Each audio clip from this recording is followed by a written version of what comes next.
Good afternoon and welcome yet again to an edition of Unfiltered Conversation on Cleveland TV. Cleveland TV in Diaspora is an online platform created to bring together you Africans back home and those in diaspora to celebrate and appreciate your successes, achievements, and lots more. It is very important that you sign up with us today on www.cleveland.com. Thank you. I remain your host, Frank Ali Davidia, and this afternoon we'll be discussing FESTAC Arusha. My guest this afternoon is Ms. Rose Sally.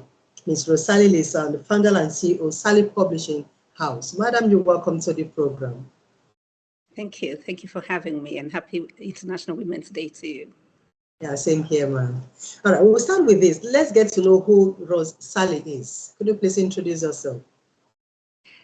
Rose Sally is of Kenyan descent, but I like to think I'm more of an African because I've lived over the continent, worked, met people, and currently I am the CEO of Sally Publishing House, and our authors are from all across the continent as well as in the diaspora.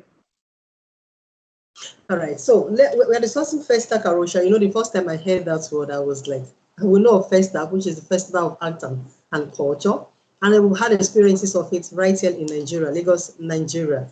So when I heard Arusha added to the name, I was a bit confused till I had to make research, and I was like, wow, okay, this is what it's all about. But to our audience out there that will not have the time to go into research and all that, why FESTAC Arusha? What is the story behind that? I believe Tanzania is really key in terms of the support for all the groups that fought for liberation, more specifically towards the end of the whole African experience, Namibia, South Africa to a very large extent, as well as Zimbabwe. And basically, I think they deserve the honor of hosting it as we restart FESTAC after 45-year, hiatus. And with Zanzibar starting last year, I think Arusha was the perfect place to really have it as the hub for this restart. All right, so which means Arusha is actually a destination. Absolutely, absolutely. Yeah. And it has so much to offer. And when you say Arusha, being at the foothills of Mount Kilimanjaro, that makes it easy for anyone, anywhere in the world, to almost place it on the map. Is that right? But I know you said one or two things about my next question, but I still want you to elaborate more on it. Why the cross-country hosting? Is it much more profitable to the host country, or is there any other reason behind the cross-country hosting? I think it's important that we bring, the founders, the forefathers of this festival had the idea of uniting the peoples. And therefore, I think it's important, one, that we bring people up from across Africa and the diaspora to one place, create that platform for networking, for business alliances, but also give them the experience of Africa. As we are saying, it's Experience Africa in 7 days. And I believe that Arusha at this point in time is probably one of the greatest platforms where you can experience that, with everything that people bring together, but more so because it's a great tourist destination. When people come, despite everything that we have created, they can also go and visit climb Mount Kilimanjaro for those who are brave and have had the training. You can go to the Serengeti. It will be at the start of the season. There's a wild beast, experience that is really world renowned now. There's also Ngorongoro Crater, and so much that is cultural in one place. And also, it's a very central destination in terms of its proximity within East Africa, easy access from Kenya, Uganda, as well as Malawi, Zimbabwe, Rwanda, Burundi. So it's very central and most of the African airlines flying in and out of whether it's Dar es Salaam or Arusha, that makes it a real great hub again to restart FESTAC. Right. As someone in the media industry, because of your presentation, you're a publisher, so obviously you're into media. I don't know, what is the relationship, the link between a media person and culture? I think the purpose of media is to really bring out the best in our culture, in our experiences, in our thinking. And in that sense, publishing our stories by Africans in a way that traditionally we told our stories, with a lot of example, with a lot of drama, that being the flavor, the essence of writing, and to take that not just from print media to the oral storytelling, but also to the publication of books, but also to realize that these stories are not just literature from an academic standpoint, but it is our everyday. It is what is reported in the media. It's what our government agencies, our private enterprises as well, can spin and share, even as you do policy, that can be put in a way that people understand and own. And that then creates the relationship between what would ordinarily be the literally space and everyday, and our entities as well as government and private agencies. Is that right? For a North African person that are not conversant with the art and culture of Africa, most of the things we see here and call our culture might seem alien to them. But now, if you are explaining to somebody that is not an African, what are those things that constitute African culture that you can use to draw them and understand your point of view? Well, wow, that's a whole list, because I can tell you from music to the culinary experience, our foods, which are exotic with the spices and the local fresh vegetables, and and also the way we cook, from the pots to the more conventional pans, as well as the style of serving and how we sit together and eat. That in itself is an experience.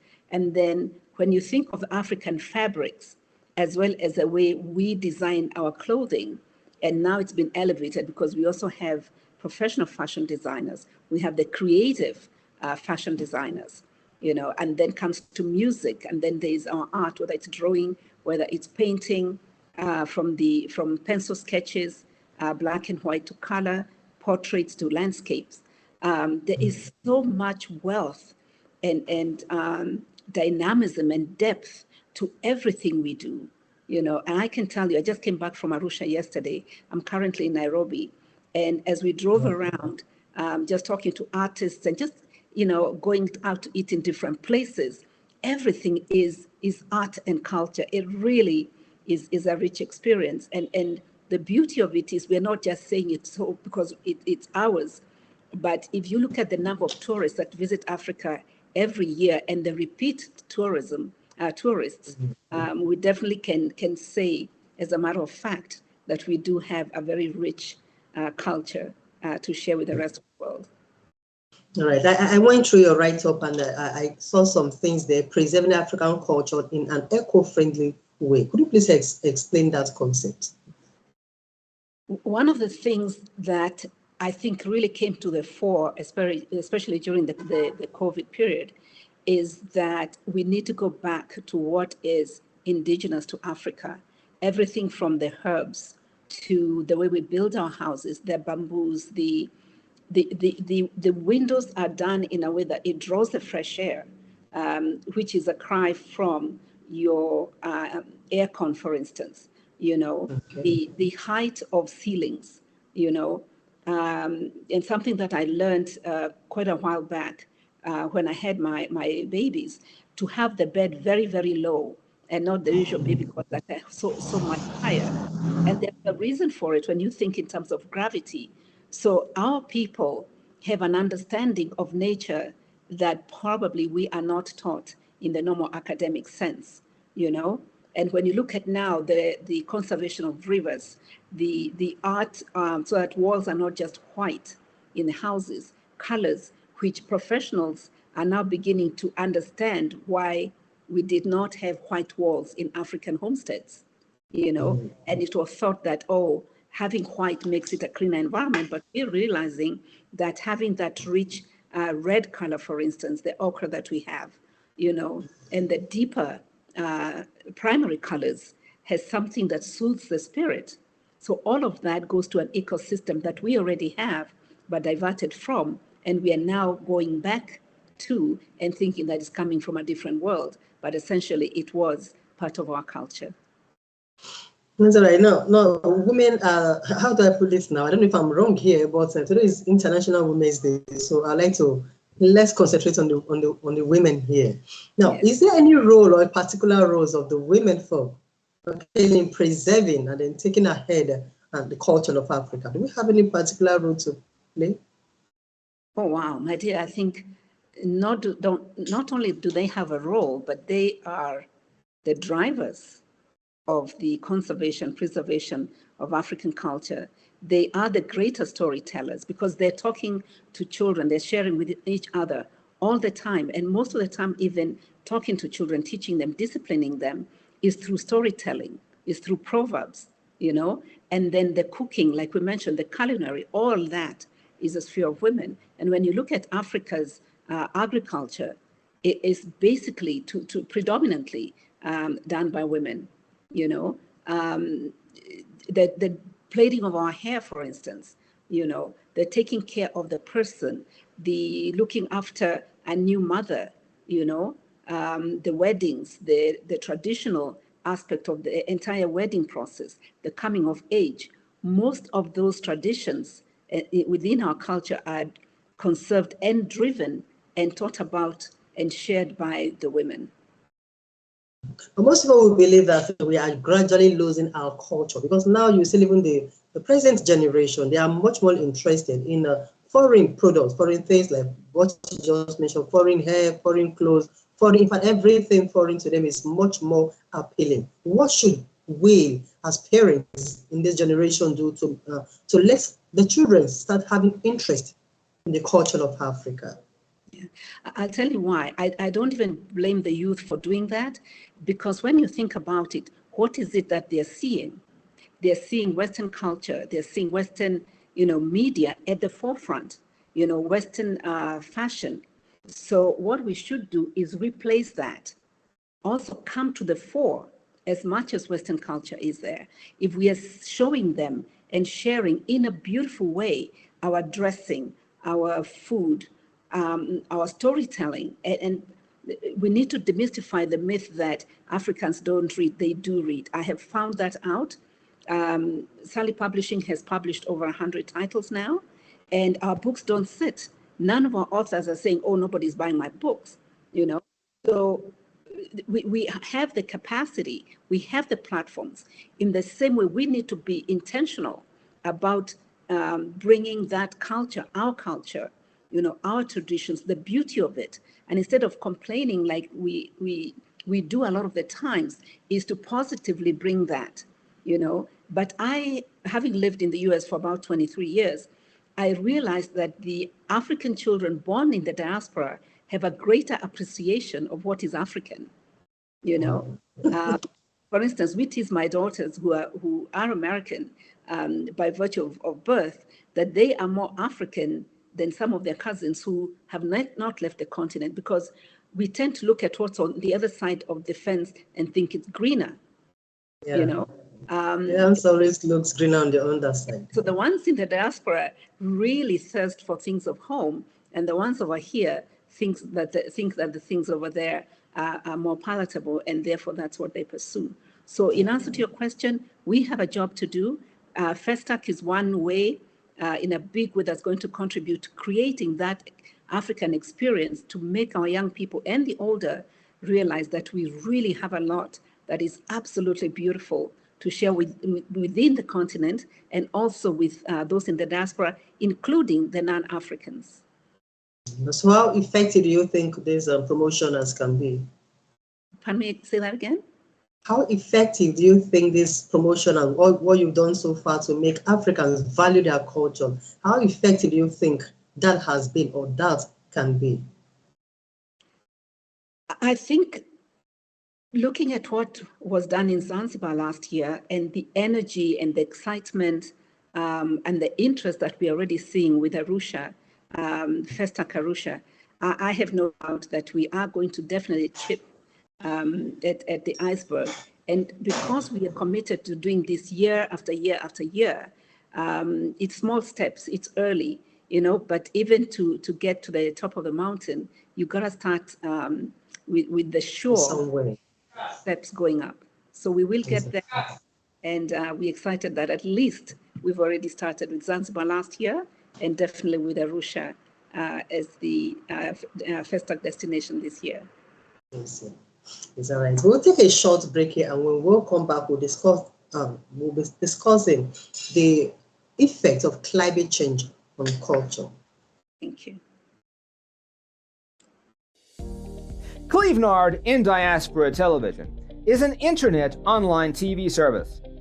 What sets us apart is a unique combination of hit African content, first and exclusive international free movies, series, musics, news, events, documentaries, tourism, teleshopping shows, youth TV programs, and live interviews.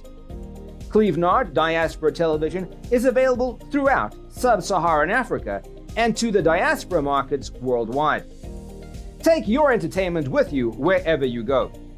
Watch on your smartphone, tablet, laptop, smart TV, depending on your device. Watch free movies with Clevenard Movies Television. Stop searching for free movies websites and watch Clevenard Movies Television. Watch your favorite African shows anywhere at any time. Don't forget to check out our top 5 TV channels created to get you informed. TV1, Clevenard in Diaspora Television. TV2, Clevenard Youth Television. TV3, Clevenard Movies Television. TV4, Clevenard Teleshopping Television. TV5, Clevenard Tourism Television. To start watching, sign up at www.clevenard.com and follow the easy steps. Once you're done, log into the Clevenard website or app on your device, click on any one of our 5 TV channels, and hit play. We will be very satisfied and happy to welcome you to our team as one of our new business partners. Contact info@clevenard.com +34 631 279811. Website www.clevenard.com. Welcome back, and you're still with Cleveland TV in Diaspora. If you've not done so already, I'm encouraging you to sign up with us now on www.cleveland.com. Thank you. Before we go on the short break, we discuss culture as it affects Africa as a whole. And my next question for you is this. Going through your write-up, I saw that climate change can have effects on the culture of people. I don't really know how true that is. So what is the effect of climate change on the African culture? It's almost scary what has happened with climate change. Mm-hmm. I drove up yesterday from Arusha to Nairobi, which is about just under 300 kilometers. And there's so many rivers that used to be full of water. And I realized that some of them have little streams of water, but for most part, most of them are actually dry. Now, if you look, you would see a lot of people with their goats, their sheep, literally just off the tarmac. And they're walking miles, looking for water, and also the greener shrubs. This means that, one, people are taking longer to do what would have been daily chores. It means that women have to walk further to get the water, which takes away from family time in terms of ability to cook.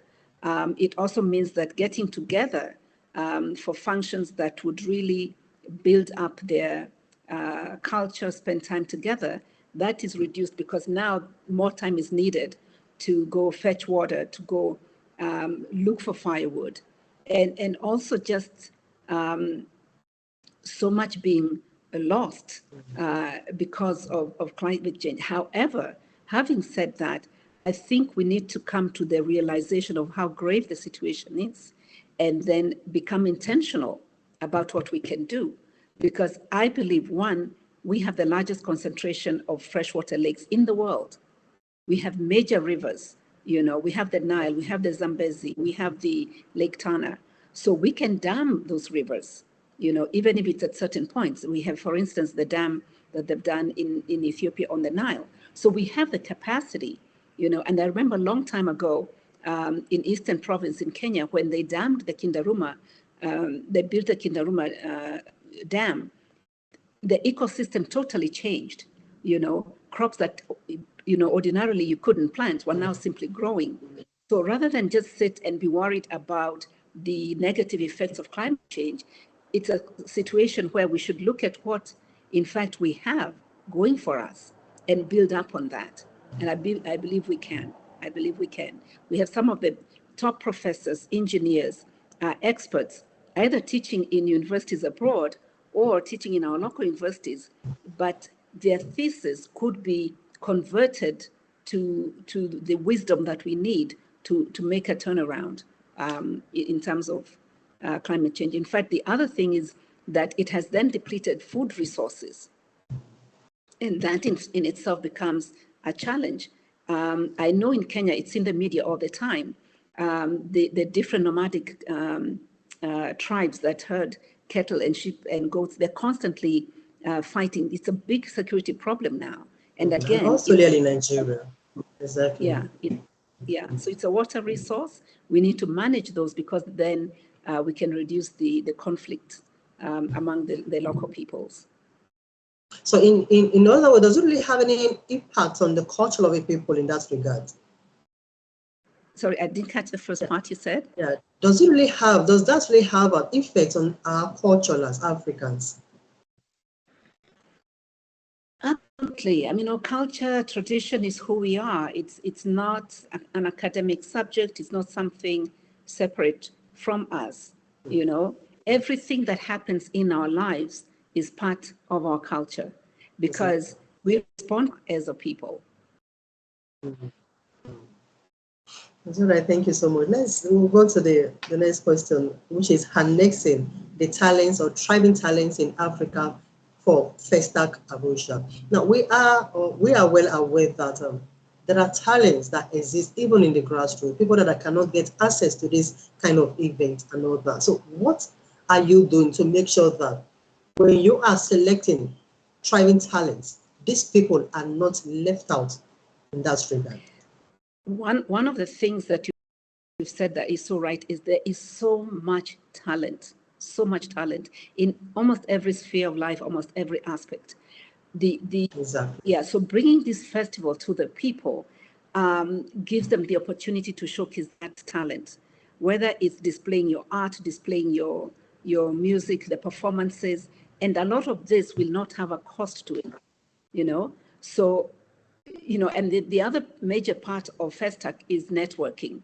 There are a lot of there are a lot of artists, a lot of musicians who have been discovered, but it's one in thousands, because it's an off chance. However, you bring people to a festival like this, there will be people looking to work with the artists, there'll be artists themselves. So this is a platform where you're showcasing your art, your music, your culinary skill, your fashion design skills, and there'll be everybody from around the world who will scout and see you, and hopefully we are hoping that there will be partnerships drawn out of that, so that in the next FESTAC festival, we want to hear those stories of success, of partnerships, of collaborations, because this is mainly what it is all about.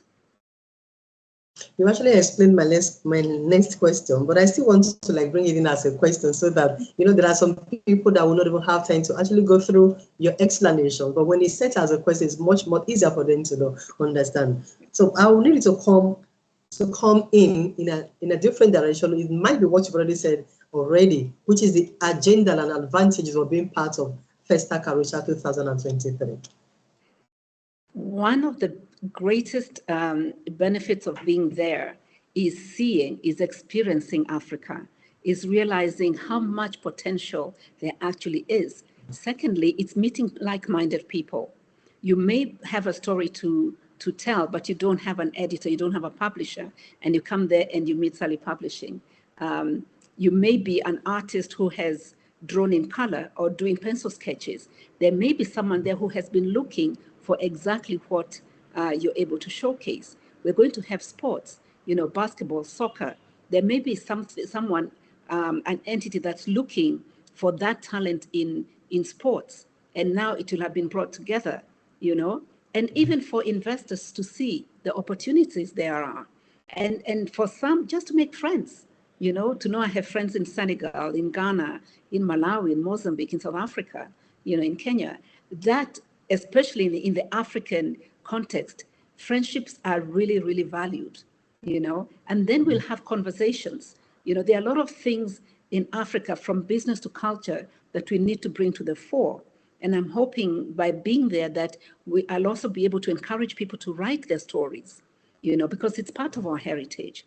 And if we, Exactly. in fact, my thinking is that writing our stories is not just recreational, it really is a responsibility. Because if FESTAC in 1977 had not been captured, we wouldn't even have anything to go by. Yeah, so All right. Now, who is eligible to participate in Arusha, FESTAC Arusha 2023? Is it just for the elites, or can those that are not of higher background be part of the program? Or is it those in diaspora? So who are eligible to be part of the event? Oh, so sorry, my dear, you broke up. I didn't catch the question. So sorry. Oh, there's no problem. I just asked, I said, who is or who are eligible to be part of FESTAC Arusha 2023? Everyone. The Africans, the non-Africans, anyone that is on the planet at this point. If you're African, come showcase yourself, or come meet other Africans. Let's see what everyone is about. For the non-Africans, come experience Africa, all of it in 7 days. But also for the Africans, and this is key, a lot of us go on vacation, we go on trips to other places in the world, but we really have not experienced Africa. And this gives us that platform to really see what's going on in the rest of the continent. So how do one become part of it? You become a part of the website, registering. If you have any questions, you place them there. There are also chat groups for almost every, and that gives you all the information. But we are here, and we will share all information. And there's constantly there's social media going on all the time, because we want people to be informed, be aware, and feel welcome to FESTAC Arusha Festival. All right, so as a wrap up, I just want to comment the venue, date, and the time of the events. Hello, ma'am. Did you get that question? All right, so I said as a wrap, I just wanted to talk on the venue, the date, and the time of the events. The dates are the 21st May through the 27th. We're urging people, if you can come, the venue, most of the activities are going to be at the Arusha International Conference Center. It's right in the heart of Arusha. You cannot miss it. And the beauty of it in Arusha, you ask anybody, they will guide you. They'll not only just point it out, chances are they'll walk you to it. And again, we are there. We are on social media, and any questions we'll be happy to answer and give the guidance. Thank you so much, Madam Rose Sally, for all you are doing for Africa and beyond, and for helping to teach our children in diaspora that Africans is actually their roots and their homes. We hope every family, every mother starts doing the same, and they start teaching our children what it takes to be a real Africa. Thank you so much for being our guest today. Thank you so much. Thank you for having me. Recording here for today, and like I said, and I always continue to say, keep signing up on www.clevenup.com. Till next week, when we'll come your way with another guest on this program, I remain Frank Kalidemudia. To have a blessed day.